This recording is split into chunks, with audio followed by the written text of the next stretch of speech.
नमस्कार, fast plus news में आपका स्वागत है।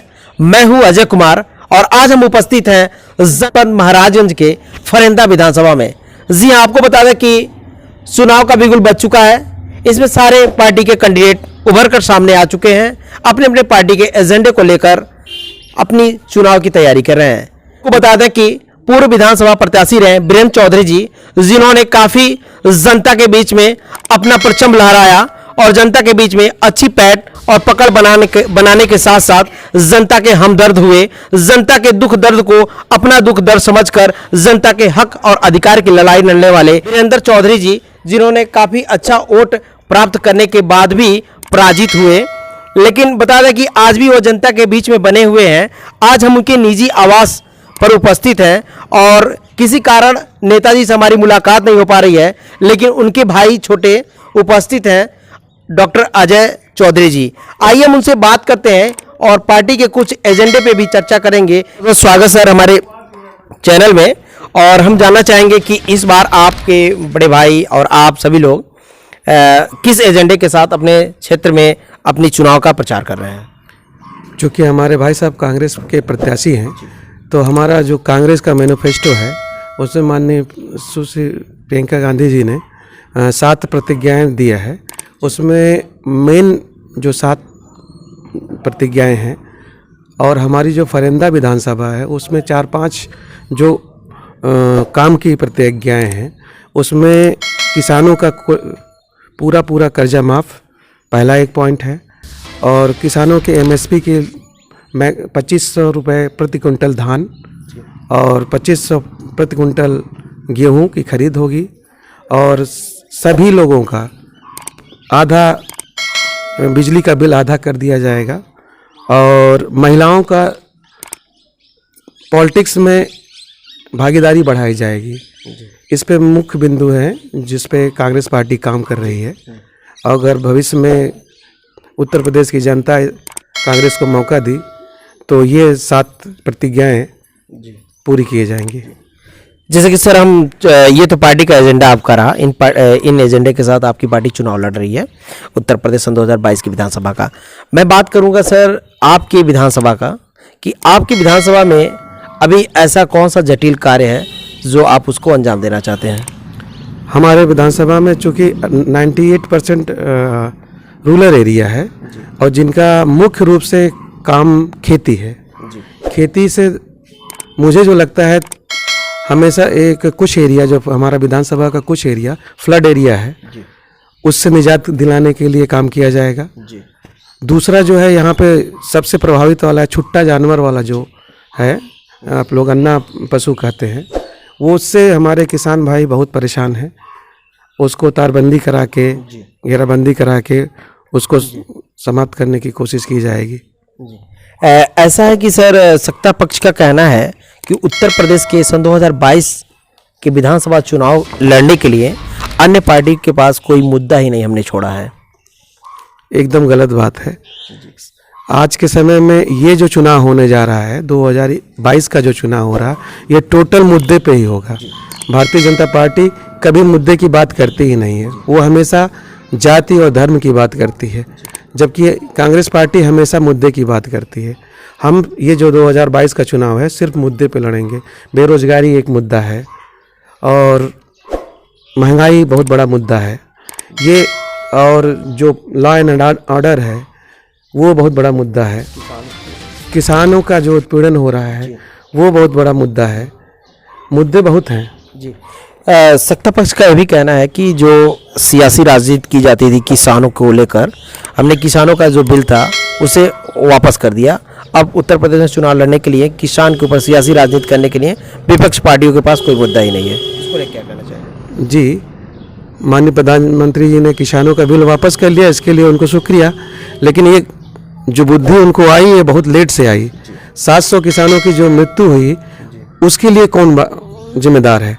अगर आप ये मानते हैं कि हमसे गलती हुई, उन्होंने देश को संबोधन किया और माफ़ी मांगा और कहा कि हमसे गलती हुई और हम इसको वापस लेते हैं, तो 700 जो आपकी गलती के कारण 700 किसान मर गए, उसके लिए कौन रिस्पॉन्सिबल है? वो भी तो माननीय प्रधानमंत्री जी ही रिस्पॉन्सिबल हैं। उसके लिए उन्होंने एक भी शब्द नहीं दिया, उनको कंपनसेशन के लिए कुछ भी नहीं कहा। तो हमारी पार्टी उसके लिए प्रमुखता से मांग करती है कि वो जो 700 किसान मरे हैं उनको कंपनसेशन दिया जाए।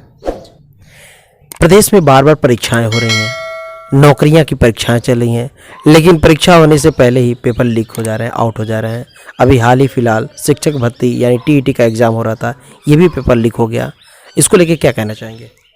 जब से माननीय योगी जी की सरकार आई है तब से एक भी एग्ज़ाम ऐसा नहीं है, इवन देन पीसीएस का जो सबसे उत्तर प्रदेश पीसीएस का जो सबसे प्रतिष्ठित एग्ज़ाम है वह भी सुचारू रूप से एक भी नहीं हुआ है। या तो वो पेपर लीक हो गए या तो परीक्षा कोर्ट में चली गई, किन्हीं कारणों से आरक्षण प्रणाली को लेकर या अन्य कारणों से कोई भी एक एग्ज़ाम सुचारू रूप से नहीं हुआ। इसके पीछे सरकार की एक बहुत ही गहरी साजिश है। एक्चुअल में वो किसी को नौजवानों को रोज़गार देना चाहते ही नहीं है, उनकी इच्छा ही नहीं है कि सरकार चाहती ही नहीं कि लोगों को रोज़गार मिले, तो वो घुमा के किसी न किसी कारण से एग्ज़ाम को भटकाना चाहते हैं। अभी हाल ही फिलहाल कंगना रनौत ने एक अपना स्टेटमेंट दिया था कि सन 2014 के बाद हमें आज़ादी मिली है, यानी भारत को। इसको लेके क्या कहना चाहेंगे? लगता है कि भांग ज़्यादा हो गया था। देश की आज़ादी के आप ये कह के देश के आज़ादी में शहीद हुए उन लाखों करोड़ों लोगों को आप एक तरह से गाली दे रही हैं। देश के आज़ादी में जो उन तमाम शहीद लोगों को जिनके लिए आप कुछ बोल नहीं सकते हो, अच्छा, तो इस तरह की भद्दी बातें नहीं करना चाहिए। आपकी अच्छी पकड़ है, जनता के बीच में अच्छी पैठ है। आपने पिछले विधानसभा में एक प्रत्याशी के रूप में आपके बड़े भाई साहब रहे और काफ़ी प्रगतिशील वोटों से आज भी जनता के बीच में बने रहे। उस दौर में भी उन्होंने द्वितीय स्थान विधानसभा में प्राप्त किए और काफ़ी अच्छा वोट रहा, वोट बैलेंस जो होता है। लेकिन मैं जानना चाहूँगा, क्या इस बार आपके जो भी आपके वोटर्स रहे, क्या आप आज भी आपके साथ बने हुए हैं? जी, आप राजनीति को अगर थोड़ा बहुत भी ध्यान में रखें, राजनीति में लोग कहते हैं हार का वोट इंटैक्ट रहता है जी। तो हमारे भाई साहब लगातार दूसरे नंबर पे रह रहे हैं। तो दूसरी चीज़, आप इलेक्शन वेबसाइट पे आप देखेंगे तो भाई साहब लगातार दूसरी नंबर पे रह रहे हैं और उनका वोट ग्राफ बढ़ता जा रहा है। उन्होंने 36,000 से शुरुआत की है, आज 74,000 वोट उनको पिछले लास्ट इलेक्शन में 74,000 वोट पाए और माननीय विधायक जी 75,000 कुछ वोट पा के जीते, 1200-1300 वोट से जीते हैं। लेकिन हमारा जो वोट परसेंटेज ग्राफ है वो लगातार बढ़ता जा रहा है। इसका मतलब है कि हमारे भाई साहब की लोकप्रियता दिन प्रतिदिन बढ़ती जा रही है। क्षेत्र की जनता में आपकी अच्छी लोकप्रियता है। ऐसे में अगर आप फरिंदा विधानसभा के विधायक होते हैं तो आपका पहला वो कौन सा कार्य होगा अपने समस्त विधानसभा की जनता के लिए? देखिए, जो दूसरे लोग प्रत्याशी हैं उनके लिए ये राजनीति एक धंधा है। हमारे भाई साहब के लिए राजनीति धंधा नहीं, सेवा का काम है। और आपको मैं बता दूं, हमारे भगवान का दिया हुआ हमारे पास सब कुछ है और हम ये कहना चाह रहे हैं कि अगर भाई हमारे क्षेत्र को की जनता अगर हमारे भाई साहब को विधानसभा में जाने का मौका देती है तो हम विधानसभा के विधायक से विधायक जो भी उनका तनख्वाह मिलता है उसका भी 1 रुपया वो नहीं लेंगे और क्षेत्र के भलाई के लिए, किसी लड़की की शादी के लिए या जो भी कुछ परमार्थ कार्य होगा उसमें वो व्यय कर देंगे। और जो भी विधायक निधि आती है वो क्षेत्र के विकास में 1-1 पैसे का हिसाब कोई भी एक पढ़ा लिखा नौजवान जब चाहे तब वो मांग सकता है, वो देने के लिए तैयार होंगे। उसमें 100% पारदर्शिता होगी।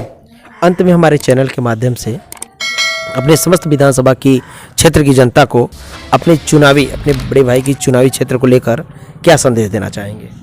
हम यही अपने क्षेत्र की जनता से ये अपील करना चाहते हैं कि एक बार आप हमारे भाई साहब को मौका दीजिए, निश्चित ही वो आपकी उम्मीदों पर खरा उतरेंगे।